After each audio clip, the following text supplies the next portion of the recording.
মুসলমানদের জাতির পিতা হাফিজ আবি কেউ হতে পারে না।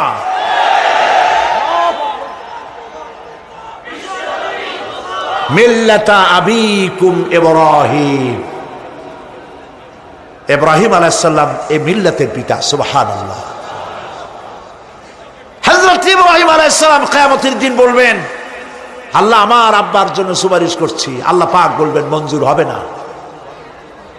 আজর তোমার পিতা হতে পারে, কিন্তু আমার খলিলকে আগুনে ফেলার জন্য নমরুদকে সে সহযোগিতা করেছে, আমি তোমার পিতাকে ক্ষমা করব না।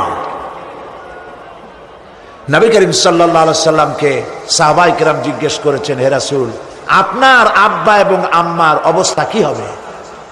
নবী করিম সাল্লাল্লাহু আলাইহি সাল্লাম কেঁদে ফেলেছেন, সব বলেছেন, আমি তাদের কোনো উপকারে আসব না। আল্লাহু আকবার।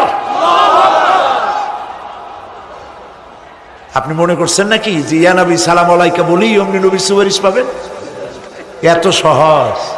কতগুলো রসগোল্লা খাইলেন আর বড় একটা মিছিল করলেন আর অমনি চলে যাবেন? পৃথিবীর সব